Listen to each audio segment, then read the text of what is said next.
Welcome and hello. I'm Dominique Moore, and I'm an assistant editor at UNC Press. I'm delighted to be here to talk about From Here to Equality, Reparations in Black Americans in the 21st Century by William A. Darity and A. Kirsten Mullen, which was published by UNC Press this past April. This book has been in development for a while here, and from its onset, we knew that it was going to have quite an impact. But few, if any of us, could have predicted the political moment and tense racial climate we would find ourselves in upon publication.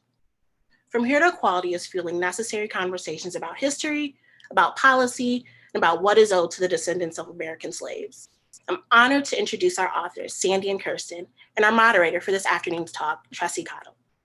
Sandy is the Samuel Du Bois Cook Professor of Public Policy, African and African American Studies, and Economics at Duke University. Kirsten is a writer, folklorist, museum consultant, and lecturer whose work focuses on race, art, history, and politics. Tressie is an associate professor in the School of Information and Library Science at the University of North Carolina, Chapel Hill, and senior research fellow at the Center for Information, Technology, and Public Life. Professor Cottom's research spans higher education, work, race, class, gender, and digital societies. Lower Ed is her critically acclaimed work on for-profit higher education and social inequality, and Thick and Other Essays was a nonfiction finalist for the National Book Awards. Among many other awards, she is the 2020 recipient of the American Sociological Association's Sociology for Public Understanding of Sociology Career Award. That is quite a mouthful. But she also hosts a culture podcast with Roxanne Gay, Here to Slay, and she lives here with us in Chapel Hill, North Carolina. So without further ado, I'll hand things off to Tressie. I do live here in Chapel Hill. Thank you so much, Dominique. Hi, Sandy and Kirsten. How are you today? We are doing okay. Nice to see you. Your faces. So, yes, thank you so much. You two probably better than most people know how thrilled I am to be quote unquote home. And it feels more like home once I've seen your faces. My plan had been to just sort of drive by your home and make you stand in the window. This is probably a much more elegant way for us to see each other again. Thank you for this book. And I wanted to speak with everyone just a bit about how important I think this book is, and then we'll open up into a conversation about, as Dominique points out, this moment that we are in. So the idea of reparations is not new. I feel like one of the things that you point out in this text is that this is a cyclical conversation that has happened across time and space. What does feel particularly new to me about this book and this moment is moving beyond the philosophical argument of reparations, right? We've debated philosophically what reparations should mean, how moral it is, all of that, whether or not it's practical, something that we'll get to a little later. But what this book takes up is that maybe we have philosophized enough. What is intellectually generative about this work is that it brings together for me the history, the politics, the sociology, but brings it into the realm of praxis, quite frankly. And so From Here to Equality by Sandy Darity and Kirsten Mullen is truly a book for this moment. I truly cannot recall, either from experience or study, a moment that felt as present as this moment feels right now. We are in the second month of daily and nightly social uprisings in every state in the nation for the last couple of months now. There have been social uprisings, resistance calling out to the best of Black resistance, civil rights movements, Black power politics, owing much to the Black Lives Matter organizers stemming out of the Ferguson uprisings. We definitely feel like we are in a moment.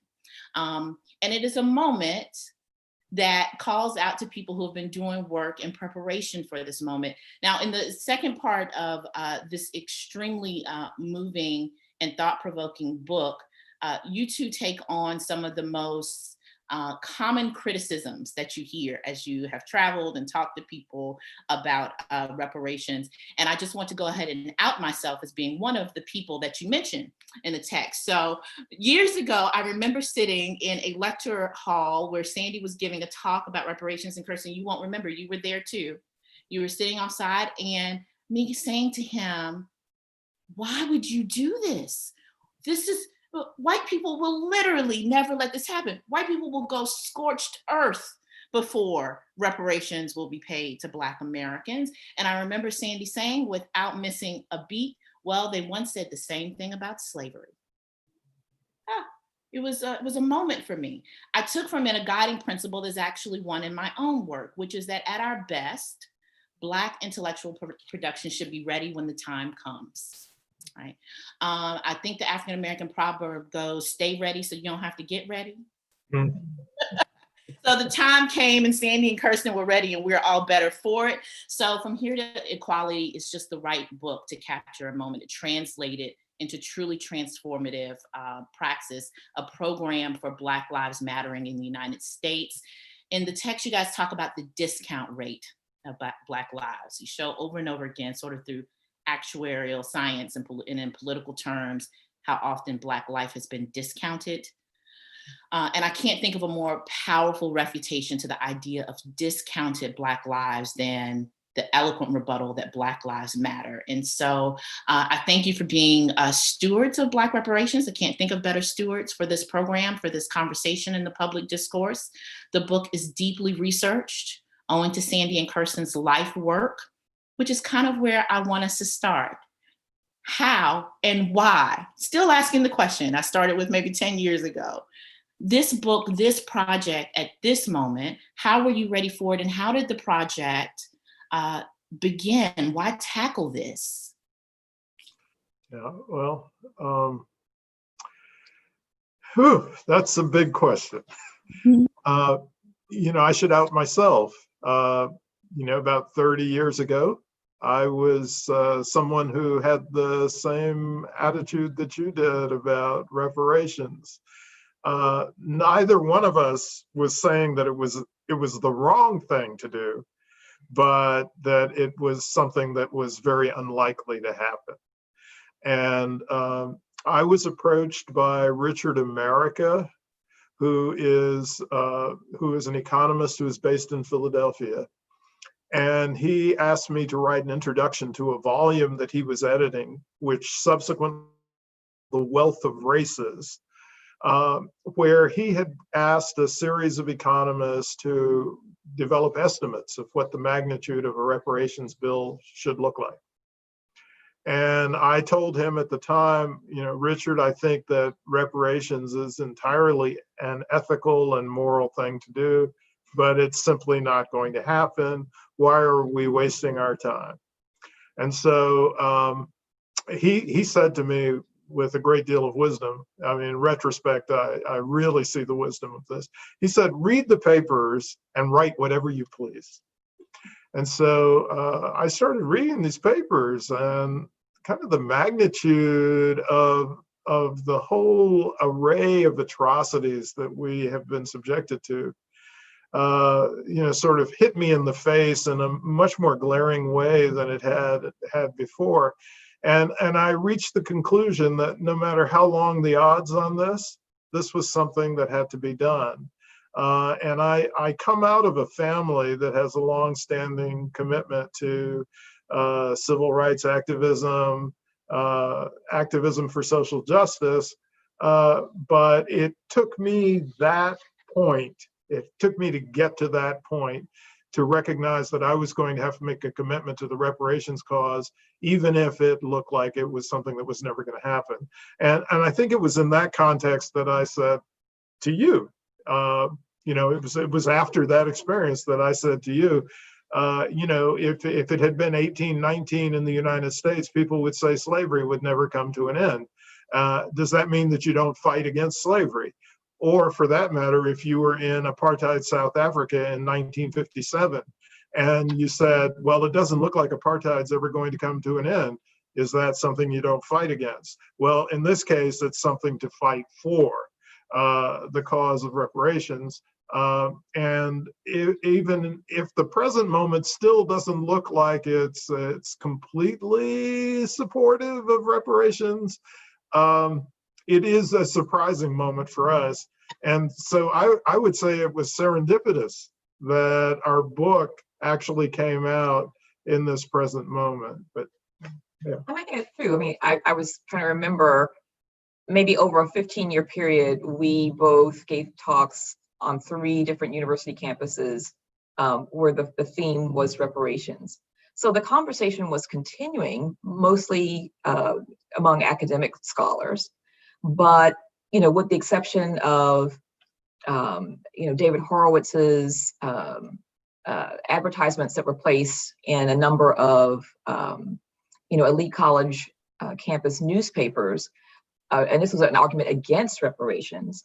And then Ta-Nehisi Coates's, so that moment happened, which in a way, I think, brought the conversation to a new generation of Black Americans, like, oh, reparations, that's a thing? What is that? How do we talk about that?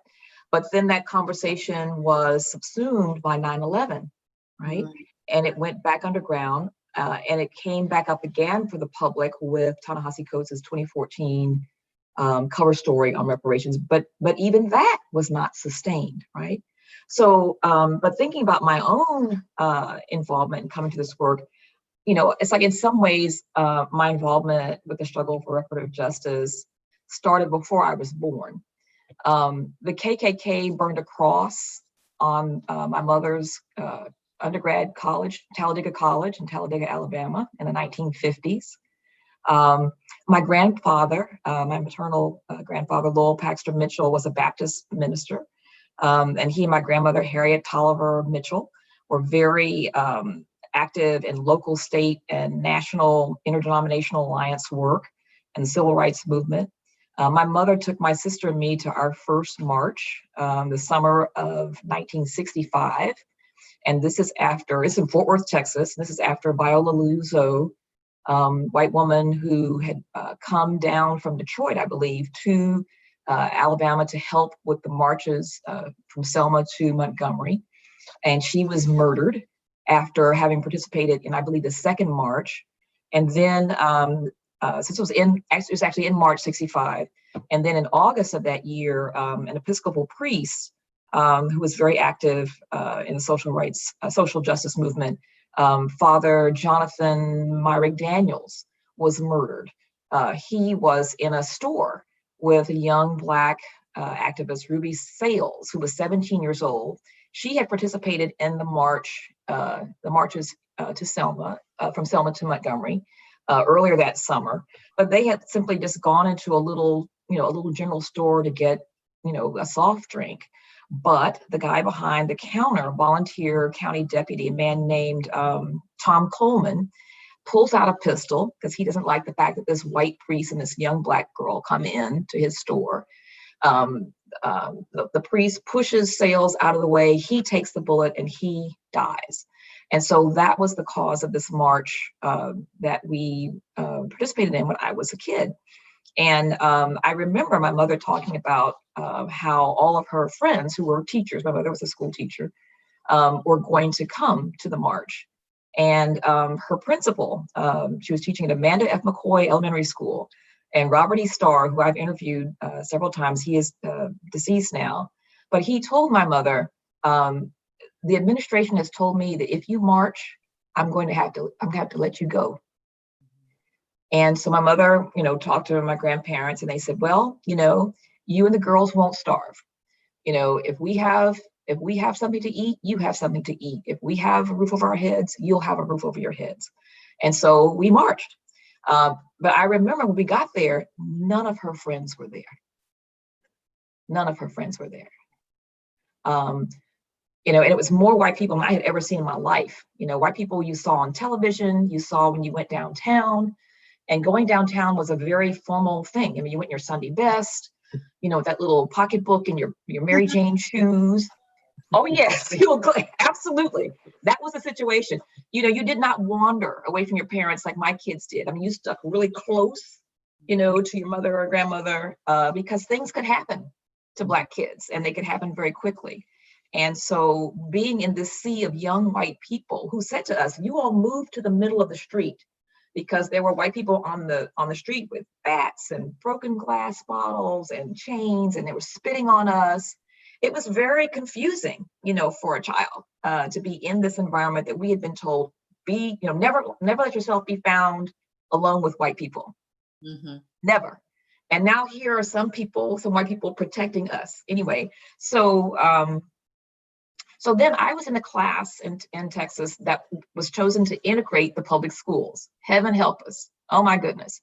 And so in 3 different schools, 3 different years, I was in the class that was integrating the schools. You just kept integrating over and over again. Oh my goodness. Oh my goodness. It was wearying, you know, hitting the head with a tennis racket by my tennis partner. I mean, it was just, you name it. It was all kinds of things, you know, were going on in those schools. But my sister and I, my freshman year, her senior year, dove into organizing. And then I did the same after she graduated in a different school in Austin, Texas, first in Mount Pleasant, Texas. So then after we marry, and then our firstborn son, Aiden Lowell Mullen Darity, we take this infant to meet his paternal grandparents in Florence, Alabama. And so my grandfather, Otis Mullen. Actually, it was his maternal grandparents. You're right. Right. My father's parents, right? And so we drive to Florence, Alabama, which is in Lauderdale County. This is in the northwestern quadrant of the state. And so my grandfather, you know, holds up the infant, Kuna Kente, Toby style, and he proudly, pronounces him the 5th generation. And I have to admit, I didn't immediately recognize the significance of what he was saying. It took me, years really to understand that Aiden was the 5th generation on that side of my family, born after freedom, right? And what I also came to learn is that, Lauderdale County was a hotbed for lynching, right? And so Lauderdale and the 3 adjoining counties, Lauderdale, Colbert, Limestone, Lawrence, between 1877 and 1943, 18 lynchings, okay? 18 lynchings. So to have survived that to the 5th generation was very significant, right?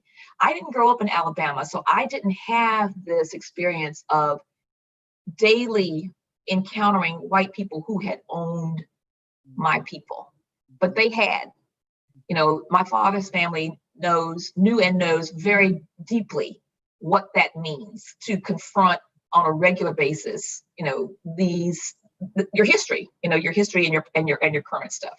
So to borrow an apt description from scholar Adrienne Lynn Smith, whose friendship we gratefully acknowledge and appreciate, she said, different projects and generations, but the same idea, that both personal and family memory are constitutive of the politics one develops and analyses one pursues. So I'm very grateful to have been born into a family that, did not skirt these issues. I mean, we confronted them head on. My family talked to my sister and me about them from the cradle, and it's part of who we are. This work, wanting to be engaged in the work. And I guess I'm also personally someone who always feels better working on a problem, than sitting back and, wringing my hands. Yeah, I would like to add that the book is an unabashed work in advocacy. We make no pretense of being detached about this issue.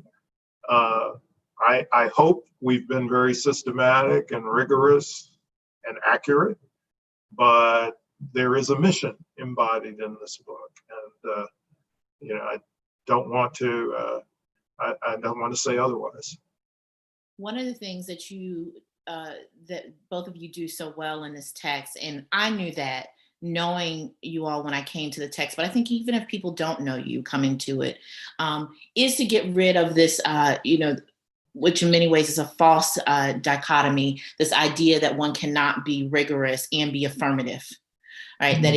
that if you are advancing a cause, that is antithetical to the idea of empirical analysis and sort of critical engagement. And in fact, this is a deeply critical text in the sense that I actually think that you take counter arguments more seriously than they even deserve.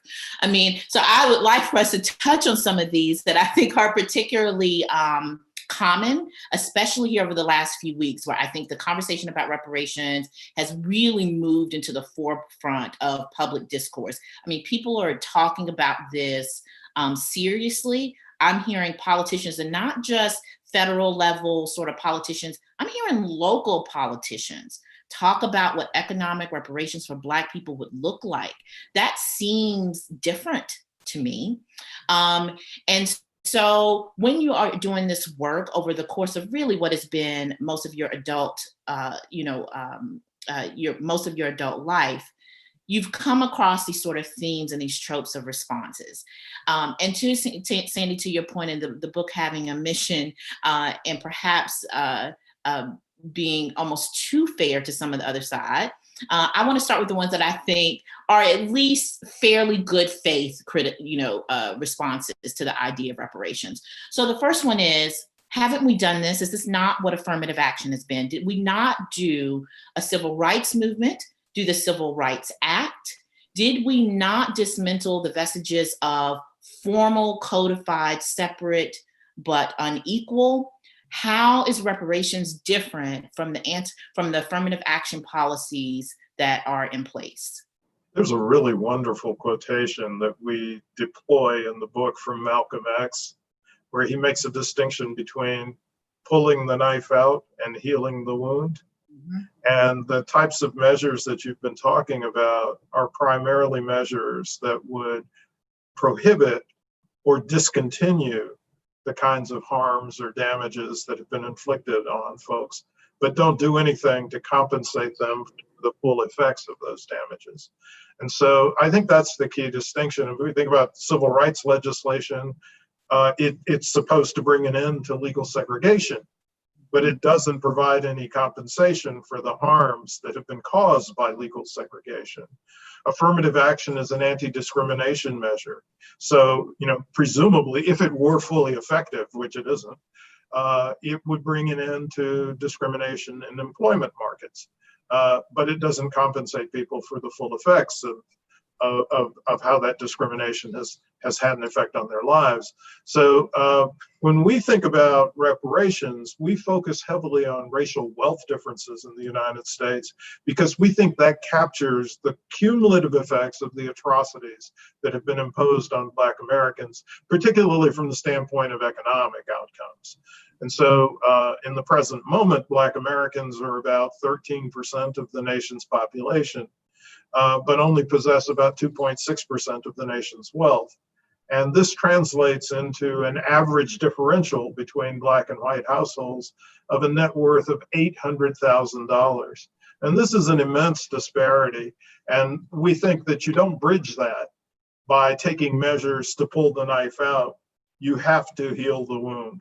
And so that's the key objective that we're trying to pursue in the pages of From Here to Equality. Kirsten, when you look at some of the stories, I thought of you often, the folklorist, in some of the narrative aspects in this text. And some of them were stories that I did know, but there were many stories that I did not know. What are the stories that you think resonate the most with people in animating some of those data points that Sandy talks about? I know I think of a couple. You tell the story of just sort of over and over again of how many Black Americans knew a person who knew a slave. Like for me, that is just so very present. Much like your son, my great-great-grandmother stayed alive long enough to see the next baby, and they take me to her so she can walk me around the house 3 times to bless me, right? And I think about the fact that her parents were slaves, right? And something about that story and that narrative animates, for me, the material differences so starkly. What are some of the stories that you think resonate with people that are hopefully shaping the conversation about Black reparations? One of the stories that really imprinted on me is one that we learned from Hortense McClinton. And this is a Black woman who was the first Black professor hired at UNC Chapel Hill. And her father was a child when slavery ended. They were living in Texas, in East Texas, and they were very well to do. I want to say her father was like the 3rd generation of educated Black people in her family. College Black people are just extraordinary. And they were very visibly successful. They owned land. The land was rich with timber. And she talks about how The men who worked for him were bringing lumber, planed lumber to the train station to be sold to some buyers. And the white dispatcher is looking at these orders, and he recognizes his name, and he's like, well, wait, what's going on here? And he is outraged that this Black landowner has this much lumber and has, what appears to be legitimate, shipping order, and he refuses to put the lumber on his train. And so they go back to their boss and explain, why they weren't able to follow through. So he comes down to the train station with his pistol, and he has a conversation with the same dispatcher, and there's kind of a draw. But basically, her father says to the man, after he threatens to shoot him, he said, well, you better shoot me fast, because before I hit the ground, I'm going to shoot you too, right? Yeah. And so the dispatcher thinks better of his threat, and they load the lumber. But Sabrone King was his name. His family realizes, okay, we prevailed today, but we all live in this town, and people know who we are. We need to get you and your young family out of here. And so they make plans to move to Boley, Oklahoma, which is a Black town. There were a number of Black towns, a handful of them in Oklahoma around the turn of the century. Hortense McClinton, I think, is 5 years old at the point that they moved. Now, it was interesting, I asked her what she knew about the Tulsa riots. Yeah. And she said, oh, yes, we were very aware of what happened in Tulsa. And the reason that didn't happen to us is that we kept a 24/7 watch. Every single family contributed either money or personnel to the militia. And we had sentries, around the perimeter of our town my entire childhood. Wow. And so white people were allowed to come and work in our town, but they had to leave by sunset. So a Black sundown. Reverse sundown town. Reverse sundown town. And they just felt, these may be well-intentioned whites, but just to be on the safe side, we're going to escort them out of town at sunset. That was a fabulous story to me. And I'm sure that, there are many Black people. I mean, we talk about the exodus to the north. There was a push and a pull. Sometimes people were leaving solely to take advantage of opportunities that they hoped would be waiting for them. But often they were leaving dangerous situations. And it wouldn't always be something as extreme as what happened in Hortense McClinton's family. One simply might have, questioned a white person, or not acted quickly enough when you were instructed, or looked at a white woman the wrong way, whistled at a white woman. It didn't take much for a family to have seen the need to pack up and leave. That was really striking to me. Once you started talking about those kinds of stories, almost everyone had one. Yeah. Or people questioning, like, why is my family's name different from the folks back south? Well, the people who moved north changed their names so they couldn't be so readily, discovered. Yeah. I think the story that I find very compelling that we report in the book is about the origins of the 40 acres and a mule commitment. The commitment and promise that was made to the formerly enslaved folk that was never met.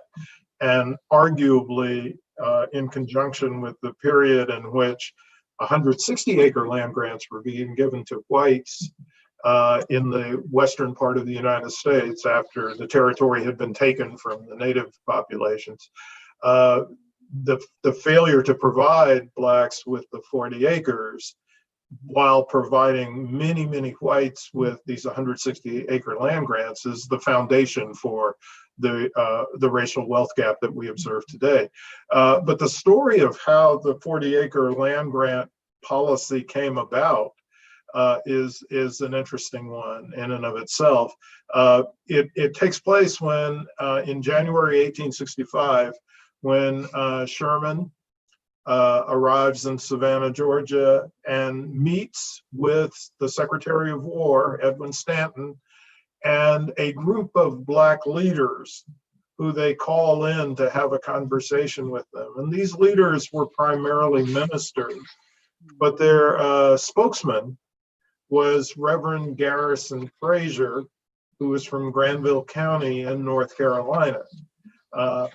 And so they are asked, these Black leaders are asked, what is it you want? Exactly what is it you want to have happen in the aftermath of slavery? And their spokesman, Reverend Garrison Frazier, says essentially two things. We want land that we can farm and produce for ourselves, and we want to be left alone. And so, a day after or so, Sherman issues the famous Special Orders number 15, which designates a strip or a territory of land beginning in the coastal islands of South Carolina and extending into northern Florida as territory that's going to be assigned to the formerly enslaved. I think about 40,000 folks actually get settled on 400,000 acres of land. But the entire allocation that is in Sherman's Special Order number 15 was 5.3 million acres. And if a similar amount of land had been allocated to all of the formerly enslaved, it should have been an allocation of 40 million acres. But unfortunately, even that small allotment of 400,000 acres was taken back as a result of President Andrew Johnson's decision to eliminate the restitution process altogether. The land was restored to the former slaveholders. And so at the very outset, we have a situation in which Black Americans are released from slavery into poverty. At the same time, the landmass that was given, this free equity to the white, citizens who were willing to go west and to And some were non-citizens. And some of them were non-citizens. I mean, they were many immigrants. Immigrants from Europe. This is how you got your citizenship. That's right. Right. They put you beyond Absolutely. Yep. So that landmass was 287 million acres. Okay. So to give you an idea of what that looks like on the ground, that would be a landmass equivalent to California. So let's come down the map. Washington, Oregon, California, Nevada, and Massachusetts, or California and Texas combined. So 287 million acres for whites and 5.3 million acres for Black people, but they didn't get the 5.3, right? So, and then this is land that these white settlers were able to, these are assets that they have. They can borrow against it. You can sell off part of it, partition part of it, but retain some for commercial purposes, for residential purposes. An interesting caveat, we learned the scholarship of Trina Williams. If the land, for whatever reason, was not satisfactory, you could trade it for a different 160 acres. And she has found cases where several individuals made 2 or 3 trades before they found land that worked for their purposes, right? And so, many white people, well, so the estimates today of, the numbers of whites who today are still reaping the benefits of that Homestead Act are in the neighborhood of 40 to 96 million people. Right. And so we're convinced that white Americans, let alone Black Americans, don't know that story. Yeah. That they aren't aware that the wealth that their family possesses today began with that free equity from 1862. Trina Williams has interviewed some of these descendants, and a very small number of them were aware, but there are some, because their families told the stories, right? In some cases, kids' college education was paid for with this money. It's amazing. Yeah, these little pockets of money and white wealth transfer will just happen to show up at these opportune moments. And that's the key, the timing. It's not just that the money was available, although that's huge, but the timing is really important. So, money to buy your first car, right? College tuition, a wedding gift. Yes, the wedding. Or a down payment on your first home, or when the first child is born, or your car breaks down, or someone loses their job, or has a catastrophic illness. Or you start a business and it's shaky, right? But somebody in your family is willing to provide you with some support until you can stabilize it and be successful. Mark Zuckerberg, Phil Knight of Nike, these people all had family infusions of cash that helped them get started. Jeff Bezos, yeah. All of them, every single one of them. These self-made, millionaires whose own families were in very good positions. Some of the research that has come out of the Cook Center, talks about how it's not just your position, your own present acquisitions that are predictors of how you're going to do. It's your grandparents' wealth. Both your parents and your grandparents' wealth. And this is really, really important in terms of understanding why we have these huge wealth differentials today. It's not because of any kind of bad judgment and bad decision making on the part of Black people. It's not because Black people engage in dysfunctional behaviors. It is because of the cumulative intergenerational effects of transfers that have been able to occur for a community that had an initial stake in those transfers versus a community that was deprived of any initial stake in those transfers. And that's why we argue that the community that should receive African American reparations are Black American descendants of persons who were enslaved in the United States, because that is the population that is linked to the folks who were deprived of the promised 40 acres in 1865.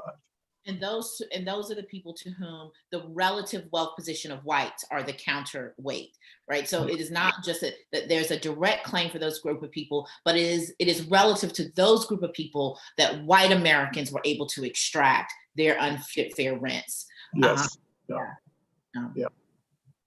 Well, one more question for me, and then I think Dominique has taken us into questions we've got from those who are following us on Twitter and on YouTube Live. And it is actually something that you just sort of tapped into. I was, with the coronavirus happening, and this pandemic seems to have revealed for many people sort of the deep social inequalities in this country.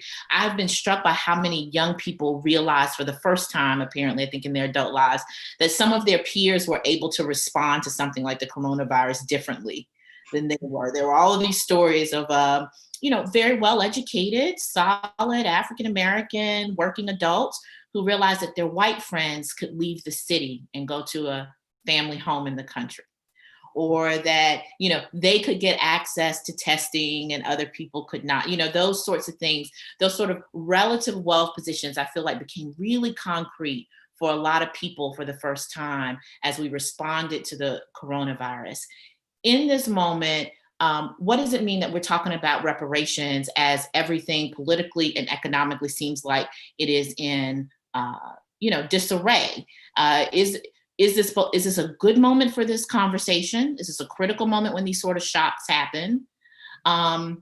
Or is it, are we relying too much on a discourse that we can't effectively make happen because politically we're in such disarray? I worry, what moment is this that we're in as you two understand it? We believe that the coronavirus, only further dramatizes the case for reparations, right?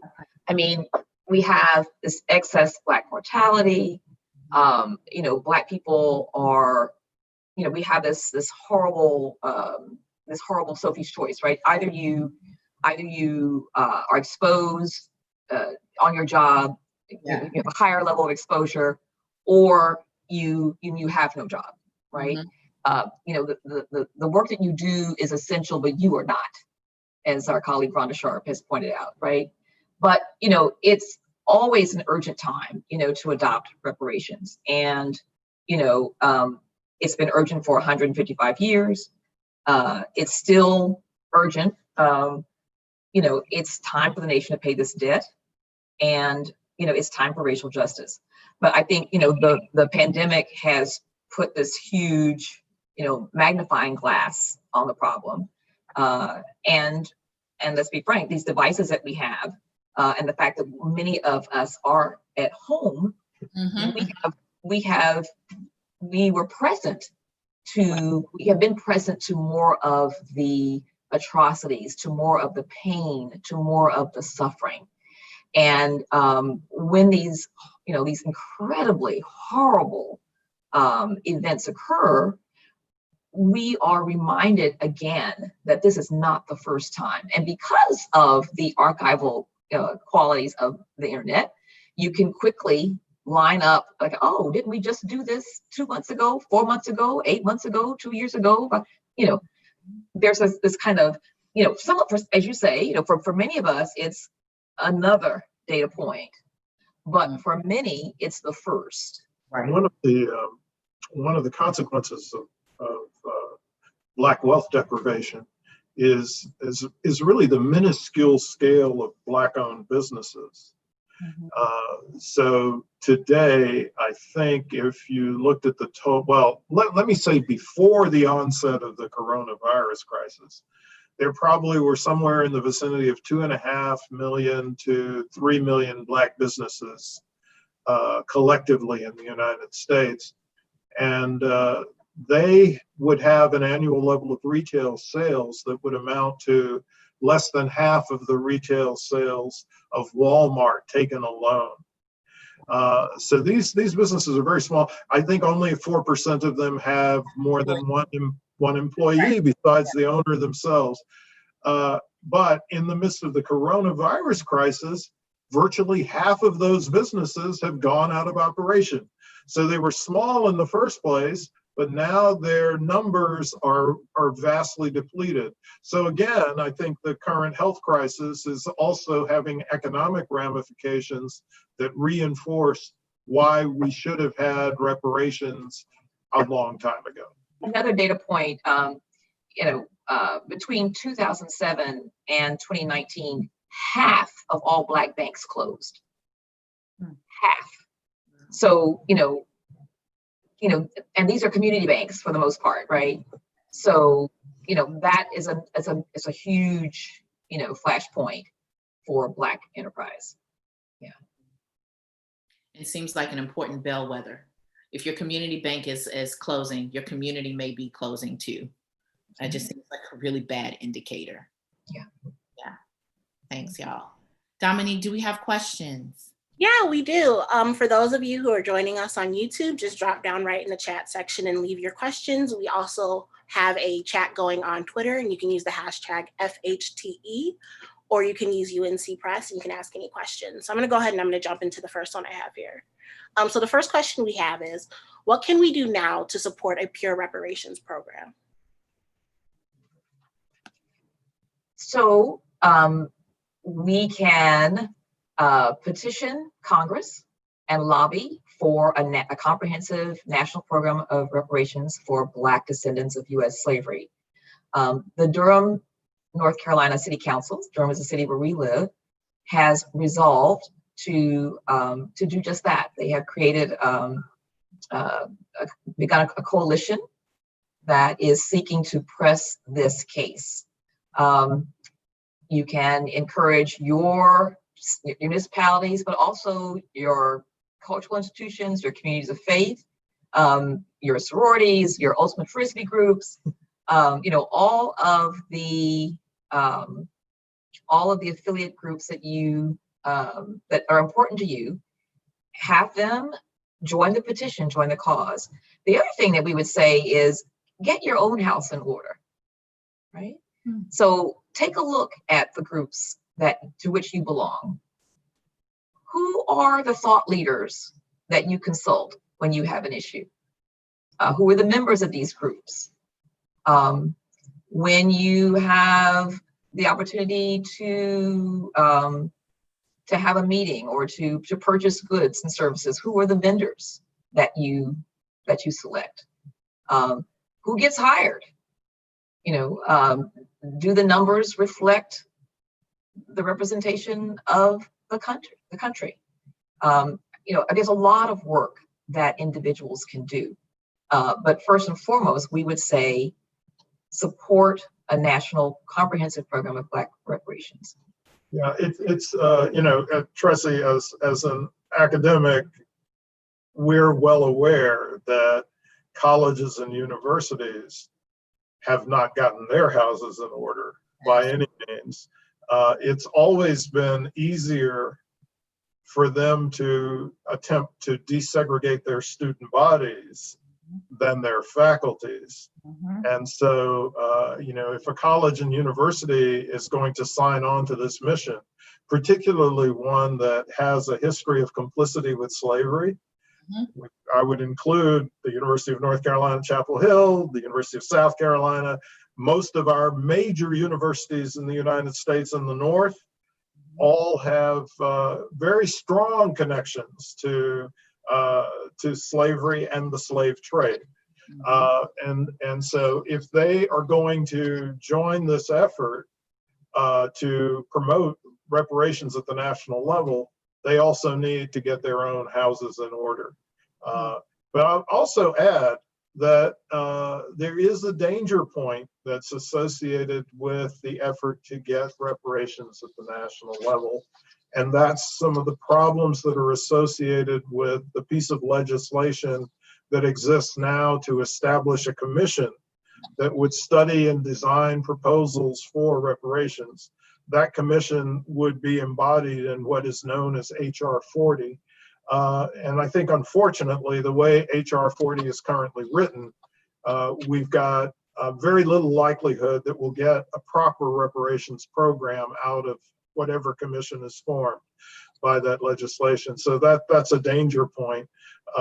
So I think it's important that those organizations, groups that support the reparations movement and support the creation of a commission to precede a reparations effort recognize clearly that it needs to be done on the basis of a different piece of legislation from the one that's currently available. And our next question actually, serendipitously enough, it actually deals directly with HR 40. So it asks, will the HR 40 bill provide resources for Black Americans to trace their lineage back to our enslaved ancestors? So HR 40 does not provide for that type of work, but our proposal does. I mean, we think it would make a lot of sense for a reparations planning commission to include an agency, a government agency, that would have trained genealogists. You look at a project like the Georgetown 272, and a private individual set up a website that does just that. It enables the descendants or people who think they may be descended from the 272 human chattel who were sold in 1838 to basically save the university. And it's been extremely helpful to them. People can both work forwards and backwards. I mean, you can kind of sort of start with yourself, then go to your parents and grandparents and keep going back as far as you can, and then take that information to these, to a genealogist and say, well, can you go the next 3 generations for me? Or if you knew which plantation or which areas your ancestors had been enslaved, then you could begin to start there and come forward. But yes, HR 40 does not, in its current form, does not include any provision for, hiring genealogists to assist, folks with coming forth with the proof. And we didn't talk about that, actually, the eligibility standards that we have. So there are two standards that we have proposed, and one is a lineage standard and the other is an identity standard. So basically, an individual would need to prove that they were descended from at least one person who had been enslaved in the U.S. And the second is an identity standard, that these individual, at least 12 years prior to the onset of a reparations program or a reparations study commission, had self-identified as Black, African American, or Negro, right? And so the idea here is to hopefully head off at the pass individuals who woke up one day realizing that reparations was a thing and decided that they should benefit, and then declaring themselves to be eligible. So I want to take this question as an opportunity to say something specific about what the weaknesses are in HR 40, if I may.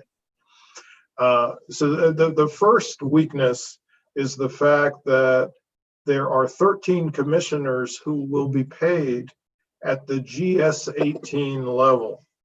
Now, the GS-18 level is above the normal civil service scale, and it means that folks could receive salaries in the vicinity of $200,000. From my perspective, the goal of a commission of this type is what I would refer to as a sacred mission, and the commissioner should receive no pay whatsoever.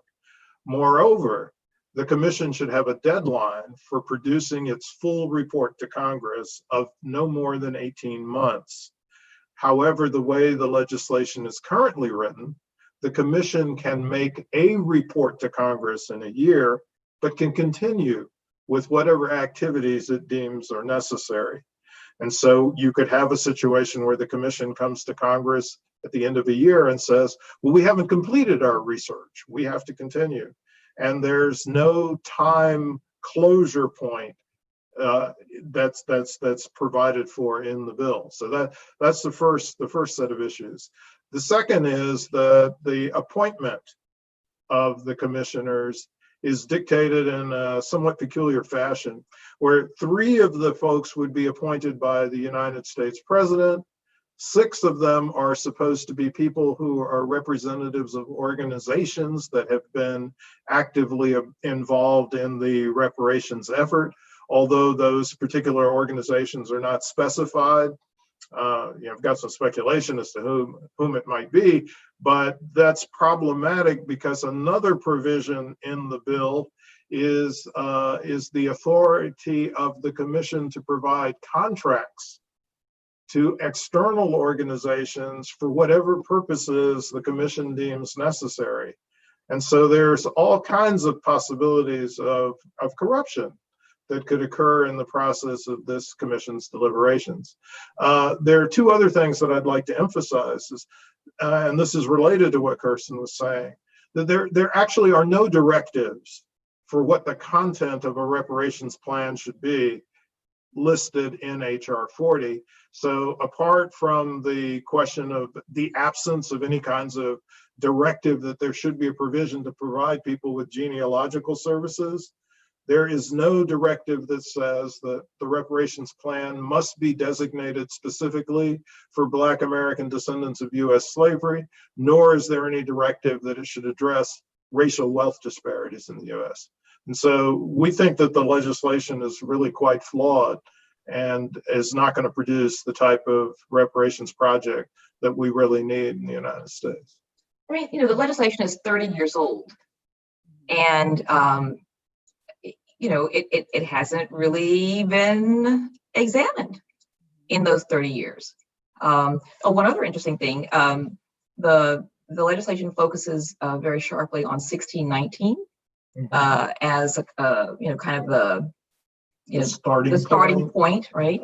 And we could talk about, Black people having been here in the 1500s, whether or not all of the folks who came in 1619 were enslaved or not. But, for our purposes, the culpable party for reparations is the US government. And the Republic didn't exist in 1619. So even though there are legions of atrocities that, have been documented that happened to Black people between 1619 and 1776. 1776 is when the Republic was created.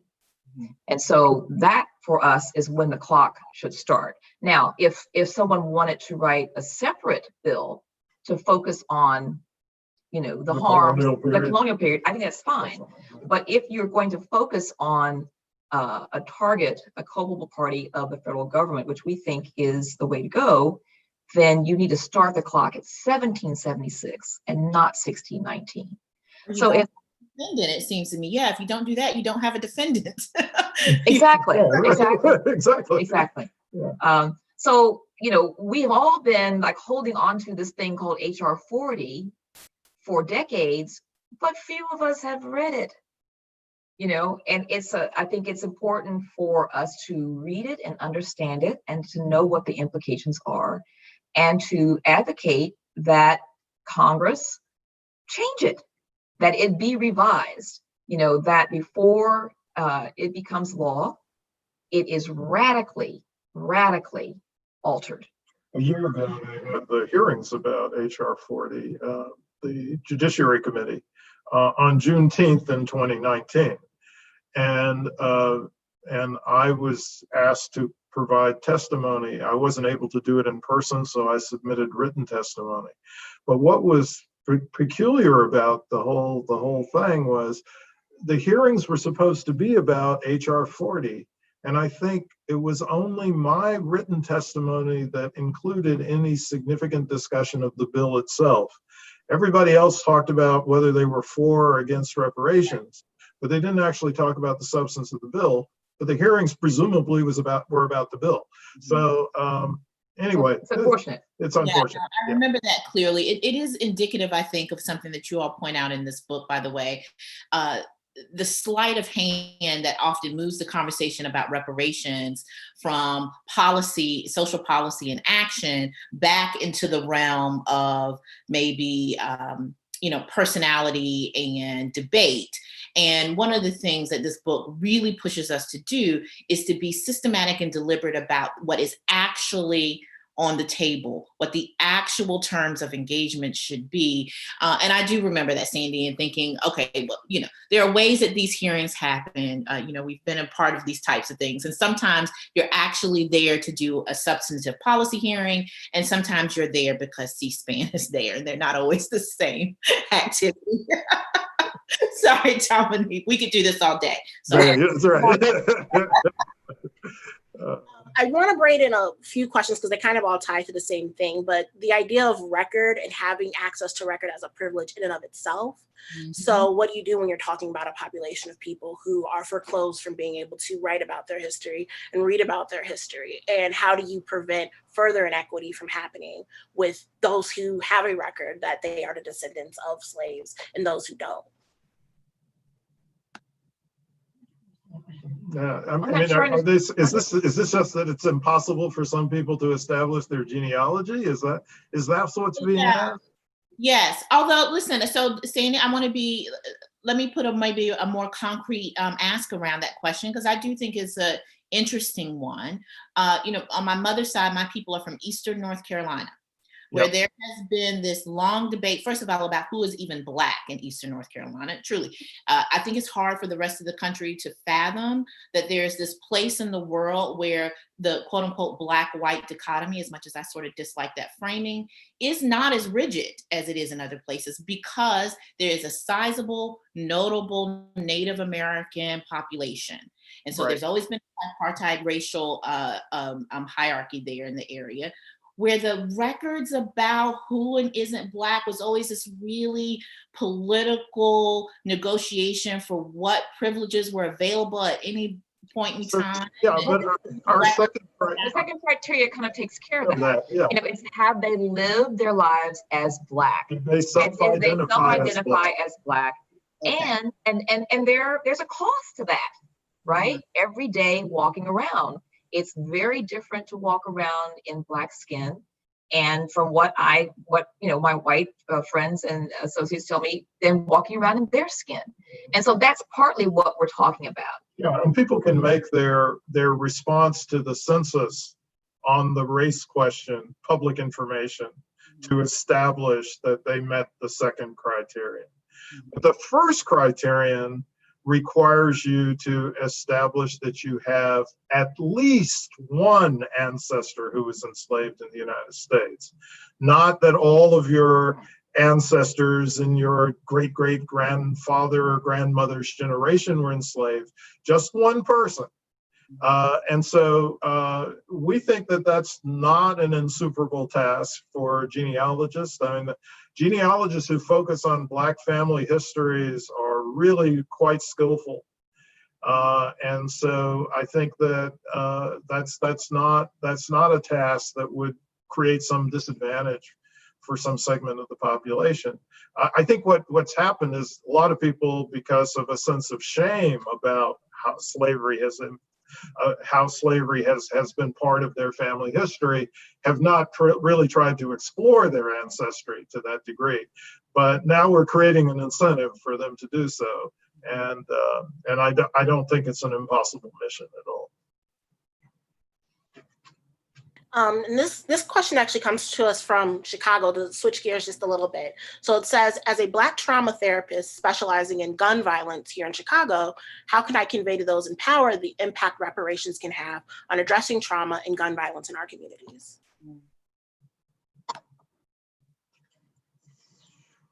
So one way to think about this, a recipient of reparations could avail themselves of therapy, right? They could afford to seek counseling. If one is living in a neighborhood where, for various reasons, the neighborhood feels unsafe to them, the receipt of reparations might make it possible for them to move to a different, hopefully safer neighborhood. They would also have more political resources to try to bring about changes in conditions. Right. I clearly, reparations is not going to stop the police from engaging in anti-Black violence, but you could have more political resources to try to craft a different set of incentives for the police. You might have the political resources to help demilitarize the police. And similarly, if we're thinking about violence that occurs within neighborhoods, one of the key questions people always ask, and I'm not certain of the answer to this, but my intuition tells me that there must be some relationship between levels of violence in neighborhoods and degrees of economic deprivation. My intuition tells me that there's got to be some relationship. And essentially what you would be doing with a reparations project is you would be eliminating economic deprivation among Black Americans. And so, perhaps correspondingly, there would be some reduction in the degree of violence that takes place. We don't know the answer to that question, but we'd certainly like to run that experiment. Yeah.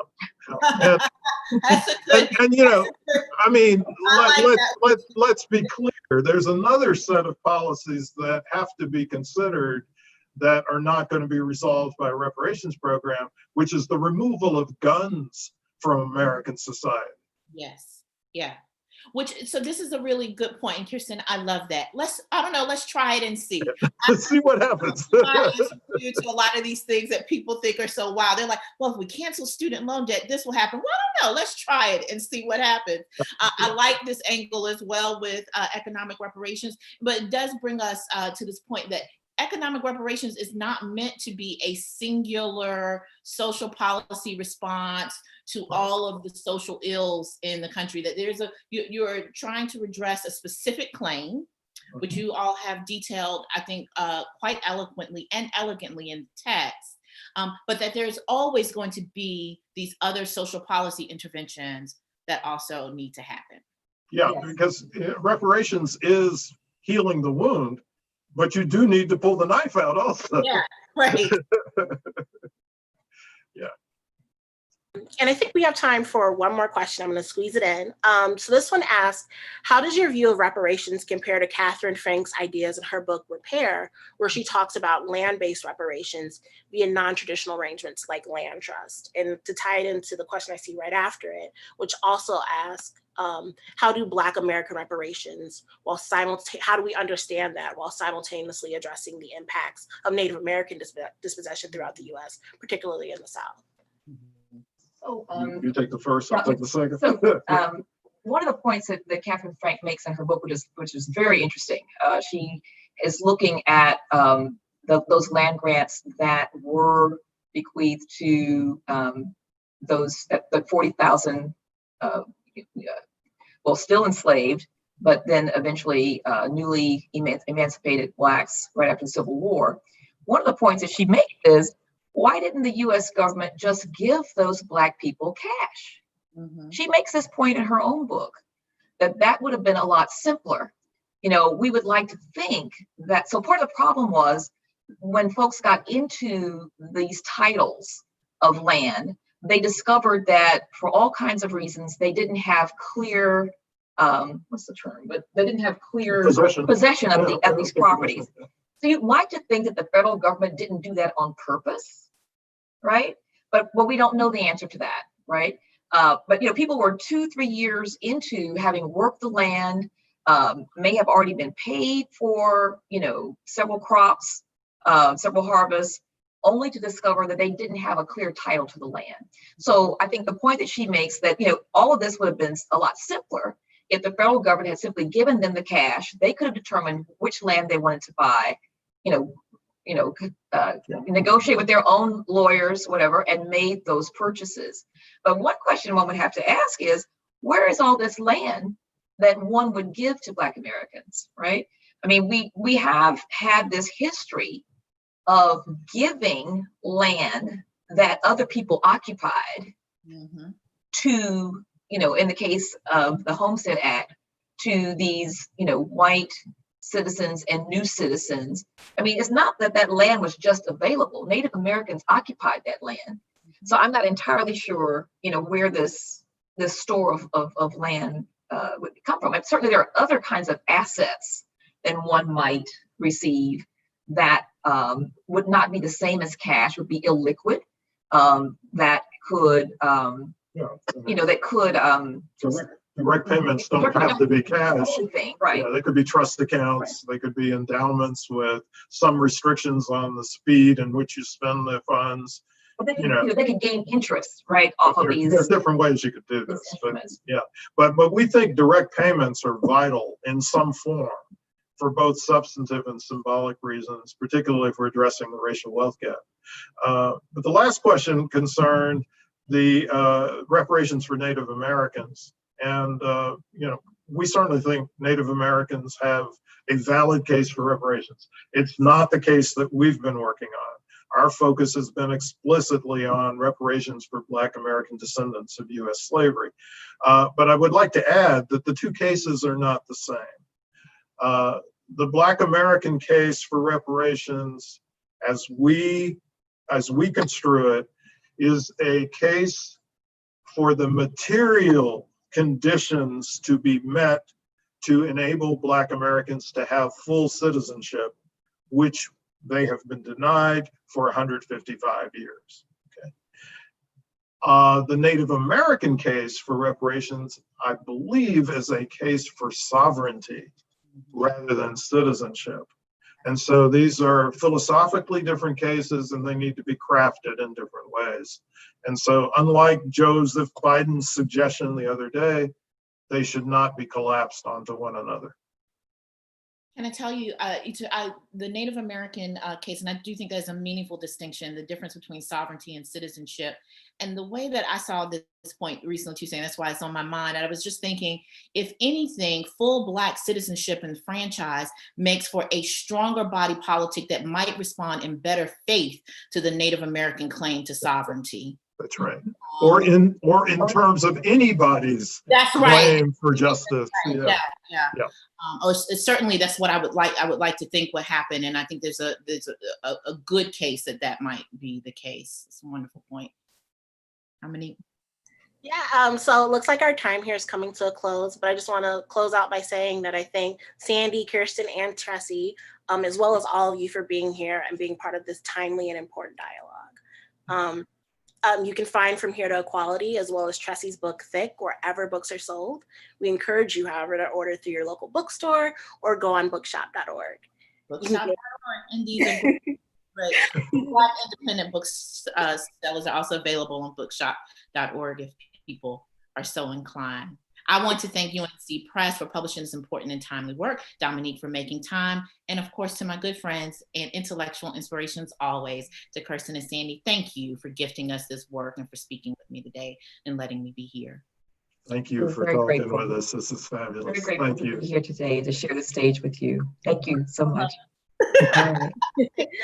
So you can go ahead and you can order and get 40% off of the purchase From Here to Equality if you go on the UNC Press website and you use the code 01DAH40, and that's at uncpress.org. If you'd like to keep in touch, you can subscribe to UNC Press mailing list on our website by clicking sign up in the website footer. You can also follow us on Twitter at UNC Press Blog or on Facebook and Instagram at UNC Press. Again, thank you all so much.